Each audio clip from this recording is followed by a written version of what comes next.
Welcome, folks, to this week's episode. I hope you guys are ready for a treat, because we have a real treat today. We have Troy Denning, the author of more Star Wars books in recent years than anyone else. A true superstar to Star Wars fandom.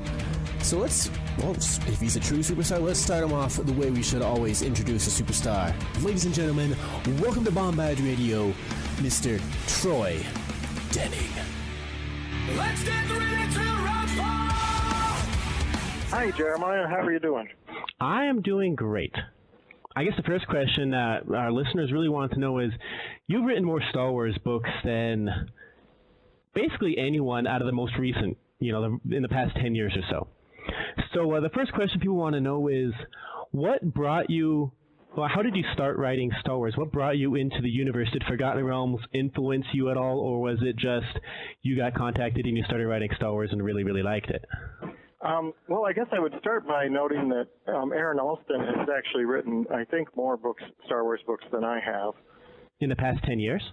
Well, all told, he's certainly written more than I have, and he's still active in the past 10 years. So I guess that's true, yes. Yeah, so I guess I would not shortchange Aaron on that account.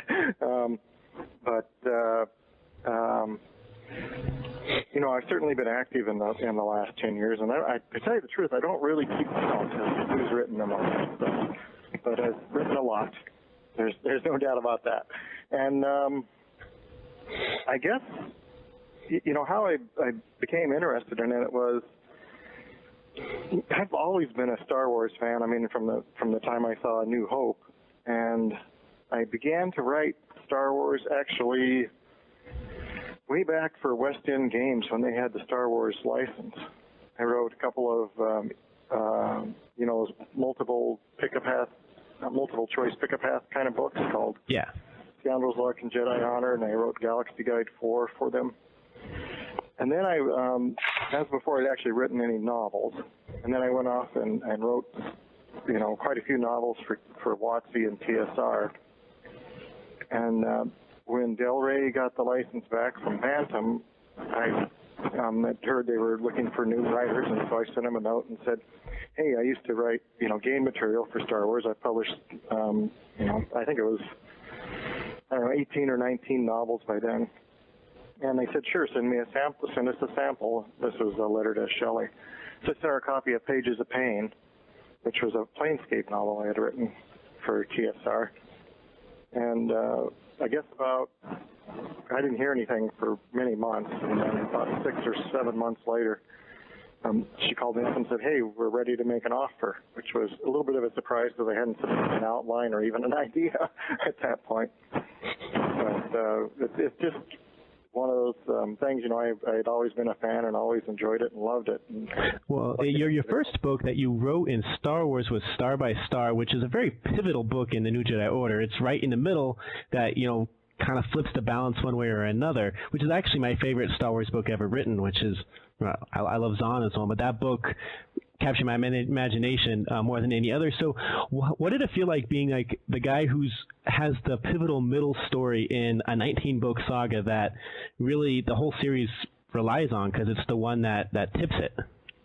Well, it was kind of an interesting experience, because when I agreed to write the book, I didn't know anything about it, about the New Jedi Order or anything. It was before any of that stuff had been published. And I had just said, okay, I'll write a book. And she called me up and said, we're ready to make an offer. And I said, great, I'll put some ideas together. And Shelley said, well, okay, we actually know what we want you to write. And I said, okay, great, tell me what it is. And she said, well, we can't tell you that until after we get this confidentiality agreement signed. So you kind of had to agree blind. And then I got the story Bible for the NJO, and I was flipping through all the stuff that happens in it. And I saw that Chewbacca dies, and was aghast that my buddy, my good friend Bob Salvatore, had killed Chewbacca, and I kind of let my jaw drop and then flipped through to see what I was doing. And at that point, I realized, boy, this is going to be a big book. It's going to be very important and be a challenge to write. I mean, it was even in the story, even in the Bible, you could tell it was going to be pivotal.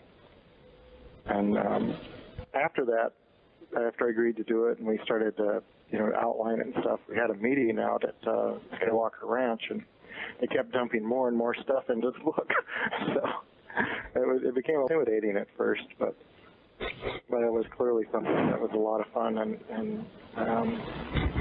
and you got to turn it was up till then a very annoying and frustrating character of Boris Filet, the Bothan, I guess at that time was what do they call him? He's in charge of the government, in charge of the alliance. You got to turn him into someone actually likable as he goes off with a big boob. Yeah, Boris Filet and as the chief of state. Yeah, chief of state. That's what it is. Yeah, that was a lot of fun to do. I kind of enjoyed, because I'd read about Boris quite a bit, and because I'd been reading not every Star Wars book before I got the assignment, but I'd been reading a lot. I was definitely a fan, and right from actually one of my biggest thrills as a fanboy was when I picked up Heir to the Empire, and I was reading through it and enjoying it. And then all of a sudden started seeing things like Barabels and Defils and things in the story that I'd invented for West End Games for Galaxy Guide 4. Yeah. So you wrote A Forest Apart, but the next big book that you wrote was Tatooine Ghost. Did you was the second time around writing in Star Wars a much easier going, and how did you like returning to the setting for A New Hope and a lot of the characters and stuff that were touched on in Phantom Menace? Well, it was a lot of fun. That was kind of a funny book because, I'm a little bit of a kind of on the gritty side of writing, fantasy and Star Wars, and so I'd written, Star by Star, which was, Jedi Order was, very much my style, and then Shelley and Sue asked me to write a book about Leia coming to terms with her grandmother's legacy and finding out, more about her father. And as a little boy, and I was like, okay, are you remember that I wrote Star by Star, right, where everybody dies? and they said, oh yeah. But so I wrote it, and I started to write it and think about it, and to try to trying to take a somewhat lighter touch than my normal touch, and really enjoyed it. And as a matter of fact, to the point to where it was the first time that Chewbacca, anybody been able to write Chewbacca since he died. So I've had like Chewbacca in every scene, just because it was such a pleasure to be able to have him back. And then the other thing I did was I like went up with all the diary entries that Shmi had. I just had like those everywhere. And when my wife read it, she said, "Oh man, you got to strip all this stuff out. Chewbacca can't be, in every single scene." And there's way too much diary entry. So it was interesting. It was a lot of fun to write. Would you say Tatooine Ghost?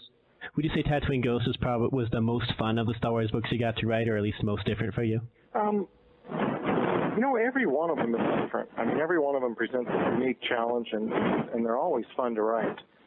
I like to say that my favorite book is always the last one I've written, because you do have to be in love with the book to write it.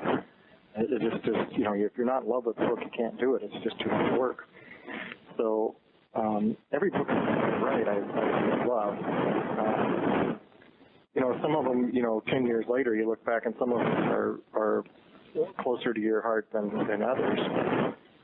But okay, so you got to. I would have a hard time separating them that way.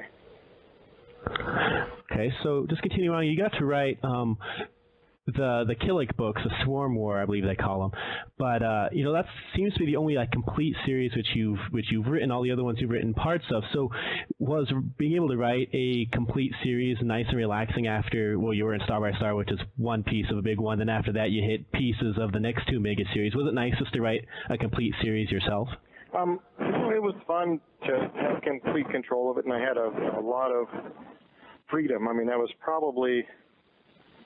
I think those books were the ones that the Dark Nest trilogy, and I think that those were the books I had the most freedom with. That is, said, write 3 books, and I gave them an outline, and they said, okay, yeah, that'll work. And you know, we talked about a few things, and I had read the Illustrated Star Wars Universe by Kevin J. Anderson and Ralph McQuarrie, just shortly before that, kind of fallen in love with the characters. I said, okay, I'm going to tie those into the story. And, you know, it's a lot of fun to come to do. But it's like nobody can have a steady diet of one thing or another, and I really love working with other people and working with the team, because as a writer, you know, when you're working alone all the time, and you do kind of get lonely and you miss the ability to work with other people. And then you get on an interview and get interviewed and you go on and on and on. You never talk to anybody live, you know. So it's fun to be able to do both, and I enjoy going back and forth between being an independent and being able to work with other people. Okay, so for the most part, your next 6 Star Wars books for over the next 6 years, some there all the way through Apocalypse, were both part of Mega Series. So, so one thing our listeners really want to know is, how do you write books in a series when they're like that? When you say you get to write book 2 and book 7, or book 1, book 4, and book 8, and you still be able to maintain how the story works when you're just writing pieces and you're always writing, because these books have to come out every 3 or 4 months. Mm-hmm. Well, the way you do that is you get together initially and have a big story conference where all the writers and the editors and marketing people and just more people than you really can believe get together, and you just generate ideas. Usually you start out with having a pretty good idea of the general direction that you want to go, and then you get together and just flesh out.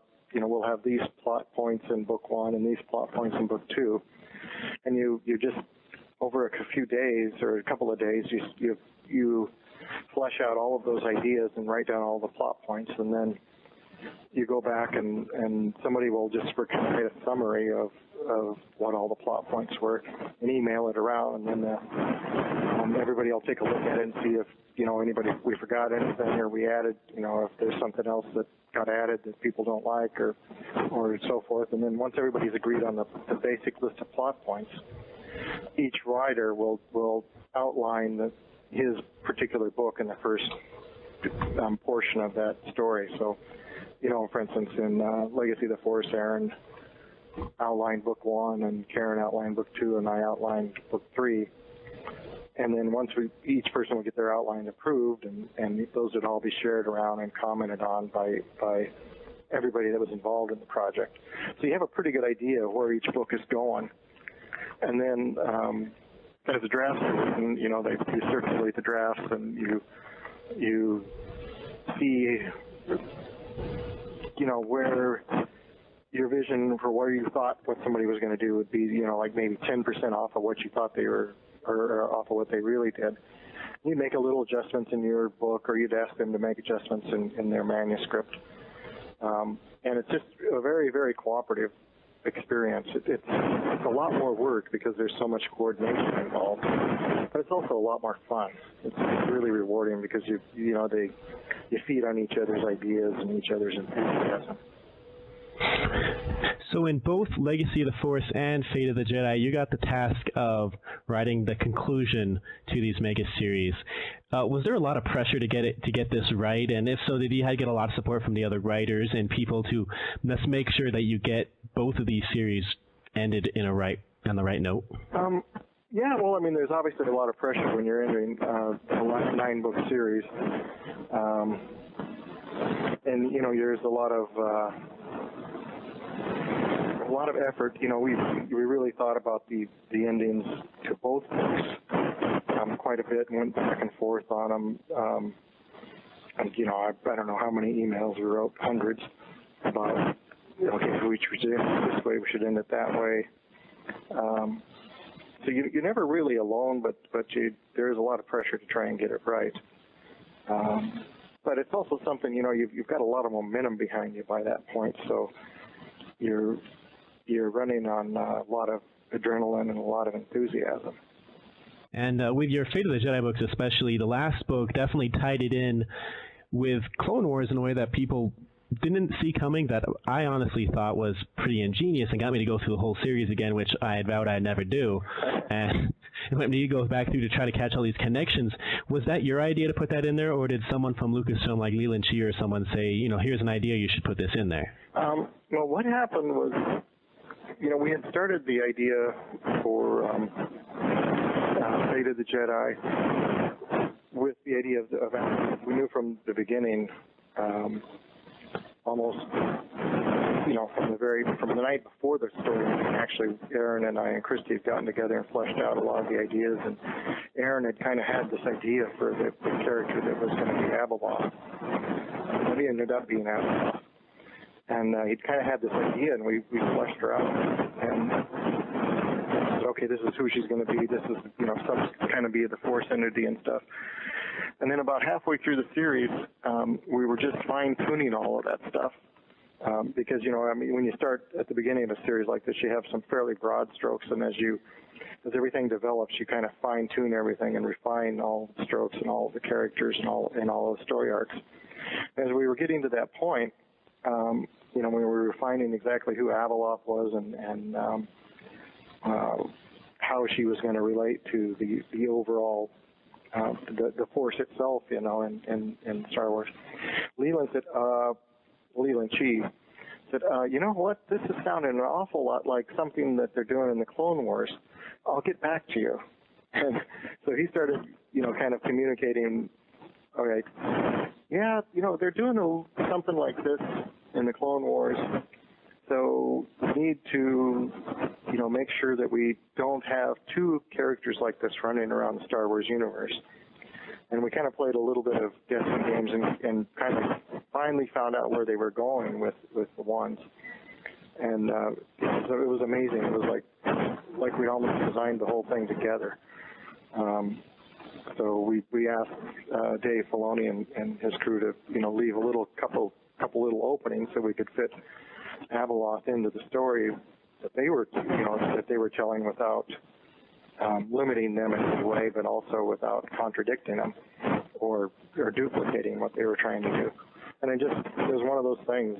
It just worked out extremely well, and it was a total surprise to us that's what they were thinking and doing. Okay, well, one of our listeners, who goes by the name of Kibzeth Duran, has a question, and he says, I'm a little upset because, spoiler, Jaina didn't get together with Kip in the end. Could you offer me words of encouragement, please? Well, that's not in my control, so I think he will have to talk to people that are a little bit higher up than me who make the decisions about where Jaina's love life is going. Hey, for me, it was fine. She ended up with Jag Fell, and Jag's pretty awesome. Yeah, a lot of people like Jag, and I think Jag's pretty cool. My biggest fear with Jag was, that he was from the Chiss Empire, and I didn't want Jaina running off to the Chiss Empire because she's one of my favorite characters, and I wanted to keep her right in the main action of the Star Wars, of the Galactic Alliance. But once we got that worked out with, I was very happy to have her with Kip. Or not with Kip, but with Jag. Okay. I never thought that she was going to end up with Kip. I always thought that their age difference was just a little bit too much for him. So the last few questions are going to have to do with Crucible and the current state of Star Wars, and this is the only thing that's remotely related to Disney in Episode 7, but I got given 20 questions, and so this one, that's the only one that's remotely related. And the question is, what influence, if any, did the Disney buyout have on writing Crucible since you were writing it and marketing it when it happened? Was there any connection at all, or did they just let you continue doing what you were doing? Well, it was kind of funny. I mean, the buyout happened right in the middle of writing Crucible, and because I overthink everything I do, I was like, oh my gosh, how is this going to impact the story that we're telling in Crucible? And I did a lot of thinking about it, and I wrote off a lot of editors to Shelley, and a lot of emails to Shelley. saying, all right, should we do this? Should we do that? Should we try to adjust this or leave this opening? And, we thought about it and talked about it and went back and forth, and finally we just came to the conclusion that we didn't know. I mean, we didn't know what was going to happen in episode 7. I still don't know, and I honestly don't think that Shelley or even Jennifer Heddle knows yet what's happening in episode 7.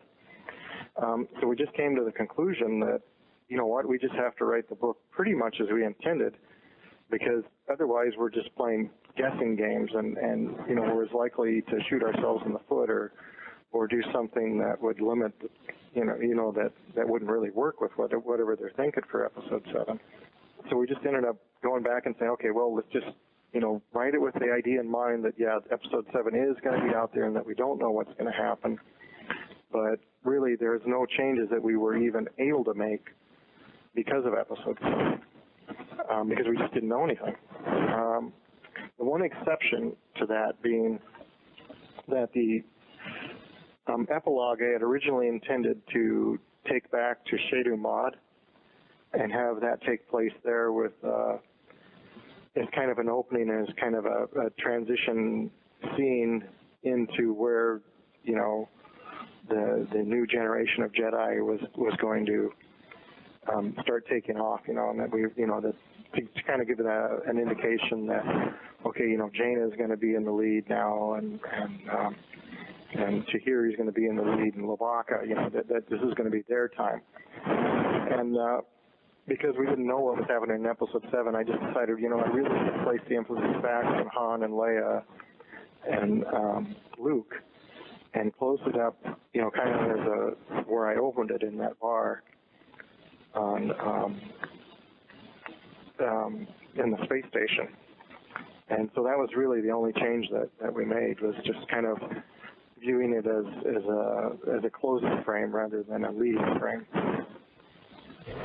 Well, thematically, it definitely fits in with what we've heard about episode 7, where it's a passing of the torch type story. And so as a Star Wars fan, how did it feel to be the one that turned Luke Skywalker from, the Jedi Knight that he was after Return of the Jedi to being basically the Jedi Master Overlord person he became in Legacy of the Force Unleashed, where you actually got to show off how powerful Luke was? Well, that's kind of a difficult question to answer, because, it occurred over, 10, 12 years for me. I don't even remember how long I've been writing Star Wars now. But it occurred over such a long period of time that everything that, Luke's developments were all, just like all of the character developments, they were all incremental and just one step at a time, and trying to think about where the character would be going next from where he was in the last book. About basically all you can say, and this is true about all of the characters, it's just been a real privilege to write them. Okay. And then in Crucible, you got to write a book finally that focused, well, Tatooine Ghost was sort of that way, but that focused on the big three, that was very much, a Han, Luke, and Leia story with Lando involved. Did it feel a lot easier to, not necessarily easier, but was it a lot more manageable to focus on fewer characters than these mega series where you have so many characters that you have to have a little list in the beginning to figure out who's who and where they are? They're again, I have to go back to that every book has its own unique set of requirements, and I don't really look at them as, it's easier to write just, to focus on just 3 characters than to focus on, or to have like 6 or 10 in the story. It's just that each one, whether each one of those stories has its own requirements. At least I do. I kind of focus on, okay, well, what do I need to do to tell this particular story? And then, on Crucible, I just needed, because I was telling a story about the big 3, I just needed to focus on the big 3. And so it wasn't necessarily easier or more difficult. It was just different. So the Crucible is intended as the passing of the torch story, at least as far as the EU novels go. How long in development was this book before you actually got to write it? Was it actually in your mind or in the mind of the editors before it actually came out and then you were given the role, or did you come up with them together? They approached me to do it. it was kind of a retirement for the big three, but nobody really had set firmly in their mind exactly what that meant. And so, you know, we basically started with the core idea of there's going to be some sort of transition. And then we had a lot of back and forth about exactly what kind of transition they wanted it to be. And we kind of developed, you know, where it would go basically from an initial concept. Part of the genesis of that idea was that as we were talking about what Crucible was going to be, they were also talking about things like the Sword of the Jedi that they were planning on doing. And, you know, that also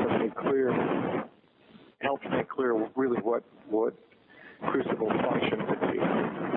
So it all kind of developed. I don't really know how the idea sprang into being in their minds. So I know that when they approached me with the idea of doing the big three story where they would kind of pass the torch, we had to really refine exactly what passing the torch meant. I mean, the one thing that we knew right from the beginning was, well, we weren't going to kill anybody. I assume after R.A. Salvatore killed Chewbacca that they want to be very careful with who they kill and how they do it. Yeah, I think that's very true. But I think you're in a franchise, especially in a franchise like this, you're always really careful about who you kill, and you don't do it lightly. You know, and I know I've killed a fair number of characters, but every one of them is, you hesitate. You know, I don't really,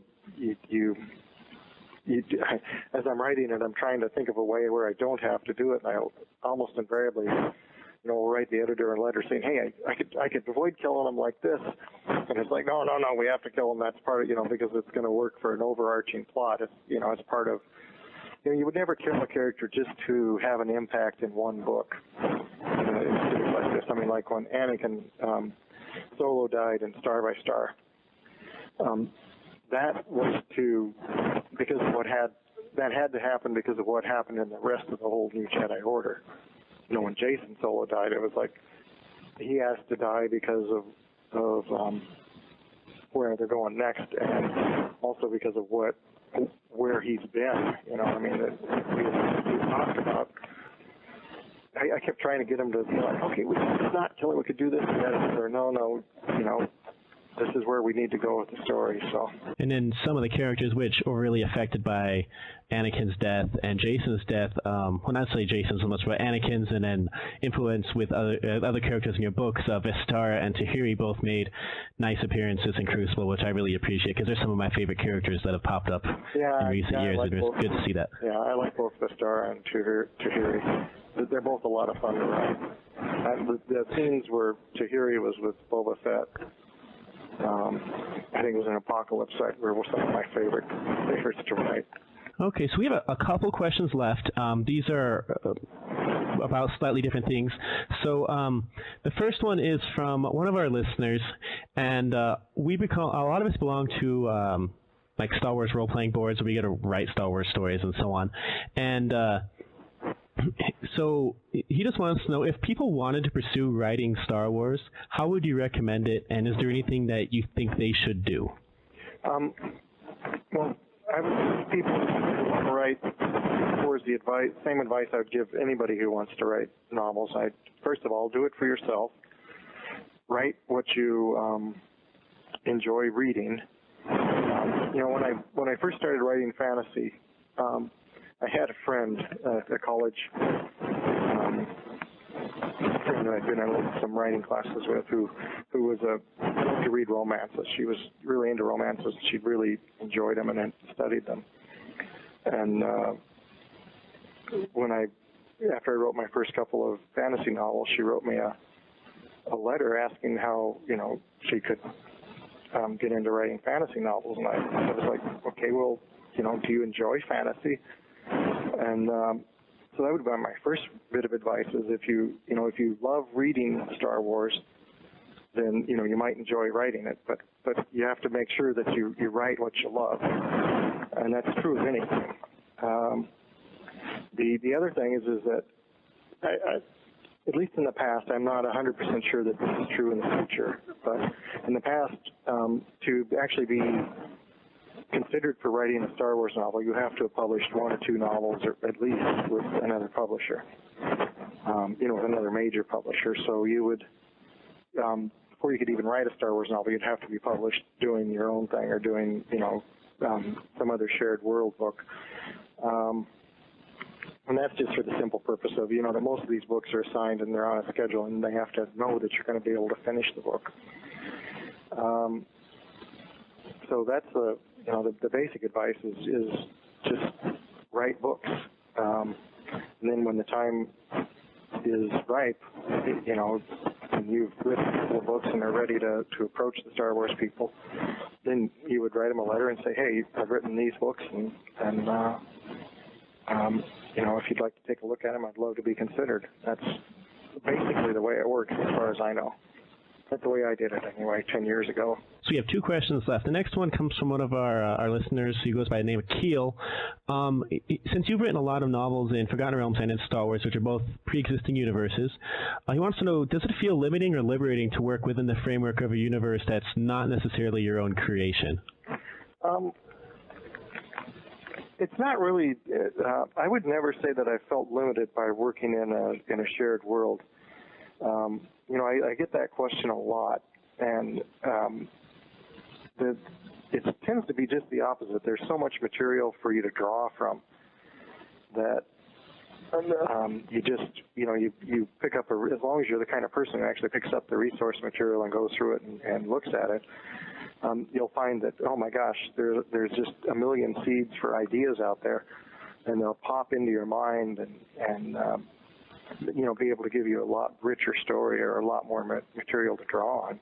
Once in a while you'll find yourself in a position where something you want to do, you're not quite able to do because of something that's happened somewhere else in the shared world. And I've always found that stuff actually kind of enriches the story because it makes you rethink how you're approaching that particular problem or that particular point. And, you come up with a creative alternative, which more often than not I'm happier with than what I had originally started to do. So here's our last question. We always give every single guest we have on the show a chance to have the soapbox to promote anything they want to promote. I know you have some novels coming up. We just had Paul Escamp and R.A. Salvatore on with their books in the Sundering, and we know you have one coming up as you're returning to Forgotten Realms. So is there anything you'd like to promote, be it the Sundering, your book in the Sundering, or any other appearances or novels? If so, the soapbox is yours to promote what you wish. Well, sure. I mean, I'm very happy to be a part of the Sundering, and my book, The Sentinel, will be out this spring. As you say, I've got to work with Paul Kemp, who I've known from Star Wars, and Bob Salvatore, who I've known from the Forgotten Realms way back, and from working with them a little bit on the New Jedi Order. So it's just been a thrill, and I've enjoyed the heck out of the Sundering. We developed the story through that kind of collaborative process that I was talking about. That has just always been so much fun for me, and I'm just thrilled with what we developed and with how WotC has been supporting the whole project. It's just been incredible. So the Sentinel will be the next one out, and I certainly am looking forward to seeing how people like that. Well, so far I've loved R.A. Salvatore's book. I got to review it and read it and interview him. I got to interview Paul Escamp and review his book, The Godborn, which comes out, I guess, tomorrow. It was fantastic. So it's pretty high bars have been set, but so far the series has been awesome. Yeah, I think it will be. I've read quite a, well, obviously. I think it's awesome. And I think it'll continue to be awesome.